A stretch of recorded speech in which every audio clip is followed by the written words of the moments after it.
تازہ انجم کا فضائے آسماں میں ہے ظہور، دیدہ انسان سے نامحرم ہے جن کی موج نور۔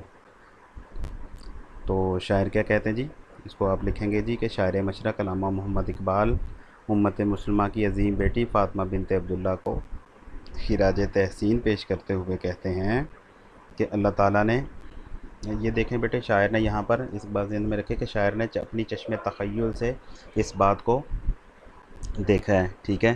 تو شاعر کیا کہتے ہیں جی کہ اللہ تعالیٰ نے آسمان کو زینت بخشنے کے لیے ہر روز نئے ستارے جو اللہ تعالیٰ پیدا فرماتے ہیں، ٹھیک ہے جی۔ اور فاطمہ بنت عبداللہ کی شہادت کی خوشی میں کائنات کے خالق نے، اللہ تعالیٰ نے آسمان کو ستاروں سے بھر دیا ہے، بالکل ویسے ہی جیسے انسان کسی کی آمد کے اوپر، کسی کے آمد پر لائٹنگ کرتا ہے، شمع روشن کرتا ہے، ٹھیک ہے۔ تو اس طرح اللہ تعالیٰ نے بھی فاطمہ بنت عبداللہ کو یہ مقام و مرتبہ چونکہ حاصل ہوا، شہادت کا رتبہ حاصل ہوا اور وہ اللہ تعالیٰ کی محبوب ترین بندی بنی، تو اللہ تعالیٰ نے اس کو ویلکم کرنے کے لیے، اس کو خوش آمدید کہنے کے لیے آسمان دنیا کو ستاروں سے کیا کیا، بھر دیا، تاکہ زمین والے بھی آسمان کی طرف دیکھنے پر مجبور ہو جائیں کہ آج بنت اسلام نے شہادت پائی ہے۔ اللہ تعالیٰ نے اس کے استقبال کے لیے آسمان پر چراغاں کا منظر پیش کر دیا۔ اس مجاہدہ کا استقبال فرشتے ستاروں کی روشنی میں کر رہے ہیں، ٹھیک ہے جی۔ آگے دوسرے مصرعے میں شاعر کیا کہتے ہیں جی، دیدہ انسان سے نامحرم ہے جن کی موج نور۔ تو دوسرے مصرعے میں شاعر کہتے ہیں کہ ان ستاروں سے نکلنے والی نور کی جو موجیں ہیں، ان ستاروں کی روشنی سے نکلنے والی جو نور کی موجیں ہیں، انسانی آنکھ سے ناآشنا ہیں۔ انسانی آنکھ جو ہے وہ انسانی آنکھ کی بصیرت کو وہ نہیں جان پائیں، کیونکہ ان ستاروں کو معلوم نہیں کہ انسان اللہ تعالیٰ کی بہترین تخلیق ہے، بہترین مخلوق ہے، ٹھیک ہے جی۔ اور جب یہ بہترین تخلیق اللہ کے راستے میں بہترین عمل اختیار کرتے ہوئے جامِ شہادت نوش کرتی ہے تو اس کی آنکھوں میں وہ چمک، وہ عجیب چمک دیکھی جاتی ہے، ستارے بھی اس نور اور روشنی سے محروم رہتے ہیں، ٹھیک ہے جی۔ کہ شہید کے بدن سے گرنے والے خون کے ہر قطرے کے بدلے میں کہتے ہیں کہ اللہ تعالیٰ ایک نئے ستارے کو روشنی اور نور عطا کرتے ہیں۔ شاعر اپنے چشم تخیل سے دیکھتے ہیں، ٹھیک ہے جی۔ تو اصل میں بیٹے دیکھا جائے تو اصل میں شاعر نے فاطمہ بنت عبداللہ کو خراج تحسین پیش کر رہے ہیں کہ اے فاطمہ، تو نے جس بہادری اور جان بازی کا مظاہرہ کرتے ہوئے اللہ تعالیٰ کے راستے میں اپنے آپ کو قربان کیا ہے، ایسی مثال دنیا کی تاریخ میں ڈھونڈنا بہت کم ہے، ٹھیک ہے جی۔ تو یہاں پر بھی دیکھا جائے کہ فاطمہ بنت عبداللہ کو شاعر نے خراج تحسین ہی پیش کیا ہے۔ یہ تھا بیٹے نظم کا سیکنڈ لاسٹ شعر۔ آئیے اب نظم کے آخری شعر کی طرف چلتے ہیں۔ تو نظم کا بیٹے آخری شعر ہے، جن کی تابانی میں انداز کوہن بھی نو بھی ہے اور تیرے کوکب تقدیر کا پرتو بھی ہے۔ تابانی بیٹے، تابانی کا لفظی معنی کیا ہے؟ تابانی بیٹے کہتے ہیں چمک کو، روشنی کو، ٹھیک ہے۔ اسی طرح کوہن بیٹے کہا جاتا ہے پرانا، انداز کوہن پرانا انداز، پرانا طرز، ٹھیک ہے جی۔ نو بیٹے نئے کو کہتے ہیں کہ جن ستاروں کی روشنی میں پرانا انداز بھی ہے اور نیا انداز بھی ہے، انداز کوہن بھی اور نو بھی ہے، ٹھیک ہے۔ اور تیرے کوکب تقدیر کا پرتو بھی ہے۔ کوکب بیٹے ستارے کو کہتے ہیں، ٹھیک ہے۔ کوکب تقدیر قسمت کا ستارہ، کوکب تقدیر کیا ہے؟ قسمت کا ستارہ۔ اور پرتو کس کو کہتے ہیں؟ عکس کو۔ پرتو کسے کہتے ہیں؟ عکس کو، ٹھیک ہے۔ تو اس شعر کا مفہوم کیا بنے گا؟ اس شعر کا مفہوم بنے گا کہ جو ستارے زمانے کے ظلمت کدے سے، زمانے کے تاریکی سے ابھی ابھر رہے ہیں، ان میں پرانی طرز کی روشنی بھی ہے اور نئی طرز کی بھی۔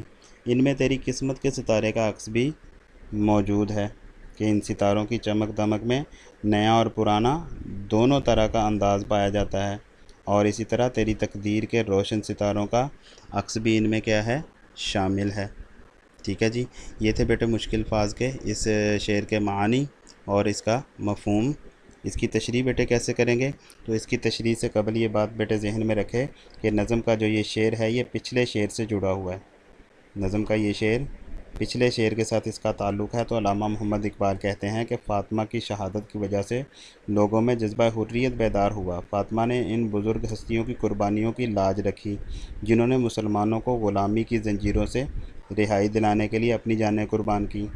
فاطمہ ان کے نقش قدم پر چلی اور اب اس نے ایک انقلاب کی ابتدا کی، ٹھیک ہے، اس انقلاب سے مسلمان قوم اثر لے رہی ہے، ٹھیک ہے۔ مسلمان نوجوانوں کے جذبہ جہاد میں وہ روشنی بھی شامل ہے جو فاطمہ نے آزادی کی شمع روشن کر کے چاروں طرف بکھیری تھی، ٹھیک ہے جی۔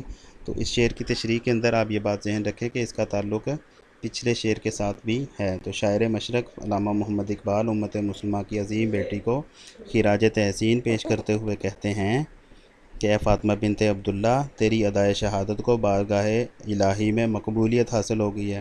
تیری طرز حیات کے انداز میں صحابہ کرام کی زندگی کی جھلک بھی دکھائی دیتی ہے۔ کیا کہا ہے؟ انداز کوہن، پرانا انداز، پرانے انداز سے مراد صحابہ کرام کا انداز بھی کہہ سکتے ہیں، صحابہ کی زندگی کی جھلک بھی، کہ ان کے اندر بھی جذبہ شہادت موجود ہوتا تھا، ٹھیک ہے۔ اور آج تیرے اندر بھی یہ جذبہ شہادت جو ہے وہ موجود تھا، اور اسی پر تو نے عمل کرتے ہوئے جامع شہادت نوش فرمایا۔ تو کیا کہا ہے؟ تیری طرز حیات کے انداز میں صحابہ کرام کی زندگی کی جھلک دکھائی دیتی ہے، کیونکہ وہ لوگ زمانہ کوہن سے تعلق رکھتے تھے، پرانے زمانے سے تعلق رکھتے تھے، لیکن ان کا جذبہ شہادت جو تھا وہ مثالی تھا، ٹھیک ہے جی۔ اور کیا کہا جا رہا ہے جی کہ تیری زندگی میں انداز نو کی جھلک بھی نظر آتی ہے۔ ایک تو پرانے انداز کی بات کر دی، آگے جن کی تابانی میں انداز کوہن بھی نو بھی ہے۔ نو کس کو کہتے ہیں؟ نئے کو، کہ پرانا انداز بھی ہے اور نیا انداز بھی ہے، کہ تیری زندگی میں انداز نو کی جھلک بھی نظر آتی ہے۔ یہی وجہ ہے کہ اللہ تعالیٰ نے تیری قسمت کے ستارے کو وہ چمک عطا کی ہے کہ آسمان کے ستارے تیری قسمت کے ستارے کا عکس معلوم ہوتے ہیں، کہ آسمان کے ستارے بھی تیری قسمت کے ستارے کا عکس معلوم ہوتے ہیں، کہ ان کے ستاروں کی روشنی کے اندر، حقیقت کے اندر تیری قسمت جو ہے وہ چمک گئی ہے، ٹھیک ہے جی۔ وہ ستارے تیری عظمتوں سے روشنی کی بھیک مانگتے ہوئے نظر آتے ہیں۔ تو اصل میں بیٹا جی دیکھا جائے تو اصل میں شاعر یہ کہنا چاہتے ہیں کہ اسلام کے شہیدوں کے طرز حیات میں دو رخ پائے جاتے ہیں۔ وہ صحابہ کی طرح سادہ لو اور نبی صلی اللہ علیہ وسلم کی ذات پر اپنے آپ کو قربان کرنے والے ہوتے ہیں، اور موجودہ زمانے کے مطابق بھی چلنے والے ہوتے ہیں۔ تو آسمان کے ستارے بھی ان کے خوبصورت چہروں سے روشنی مستعار لیتے دکھائی دیتے ہیں۔ تو یہاں پر بھی دیکھا جائے تو فاطمہ بنت عبداللہ کے اندر، فاطمہ بنت عبداللہ کے اس جذبے کے اندر، فاطمہ بنت عبداللہ کے اس ولولے کے اندر، اس جوش کے اندر، اس جذبہ شہادت کے اندر پرانے لوگوں کا بھی انداز موجود تھا، اور نئے لوگوں کو بھی فاطمہ بنت عبداللہ نے ایک راہ دکھا دی، ٹھیک ہے۔ اور اسی طرح یہ شہادت جو تھی فاطمہ بنت عبداللہ کی، اس کے اندر اس کی قسمت کا ستارہ بھی جو ہے وہ چمک گیا، اس کی قسمت کے ستارے کا بھی عکس نظر آ رہا ہے، ٹھیک ہے بیٹے۔ یہ تھے بیٹے نظم کے آخری شعر کی تشریح۔ امید کرتا ہوں بیٹے آپ لوگوں کو یہ نظم جو ہے وہ پوری کی پوری سمجھ آ چکی ہوگی، اور آپ لوگوں نے اس کو خوب اچھے انداز میں یاد کیا ہوگا، سنا بھی ہوگا، اور بار بار بیٹے اس نظم کے لکھنے کی پریکٹس بھی کریں۔ یہ بات بیٹے ہمیشہ یاد رکھیے کہ یہ نظم جو ہے انتہائی اہم ہے امتحانی پرچہ میں، اشعار کی تشریح کے اعتبار سے خصوصاً، خلاصے کے اعتبار سے، ٹینتھ کلاس کے اندر موجود نہیں ہے، اشعار کی تشریح کے اعتبار سے، اور ایم سی کیوز اور شارٹ کویسچن کے اعتبار سے، ٹھیک ہے۔ تو اس اشعار کی تشریح کے اعتبار سے بالخصوص یہ نظم جو ہے وہ اہم ہے۔ تو اس نظم پر اوپر اگر ہم تو مختصر سا تبصرہ دوبارہ کرنا چاہیں تو کیا ہے جی کہ علامہ محمد اقبال نے اپنی اس نظم میں ایک تاریخی واقعہ بیان کیا ہے کہ لیبیا، طرابلس کے مسلمان اٹلی سے اپنی آزادی کے لیے جنگ لڑ رہے تھے، ٹھیک ہے۔ ان کا جذبہ جہاد جو ہے وہ سرد پڑ چکا تھا کہ ایک معصوم بچی فاطمہ بنت عبداللہ نے شہادت کا رتبہ حاصل کر کے نوجوانوں کو میدان عمل میں اتارا، اور اس بات کا درس دیا کہ آزادی سے بڑھ کر کوئی نعمت نہیں، اور غلامی سے بڑھ کر کوئی لعنت نہیں، ٹھیک ہے جی۔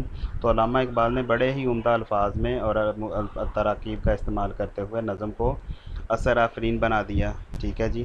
نظم پڑھ کر بے اختیار فاطمہ کے جذبہ جہاد کی تعریف کرنے کو دل چاہتا ہے، اور اسی طرح اس نظم کے پڑھنے کے ساتھ ہی مسلمانوں کے اندر بھی، امت مسلمہ کے اندر بھی ایک جوش الولولہ پیدا ہوتا ہے، جو اقبال کا مقصد تھا، ٹھیک ہے بیٹے۔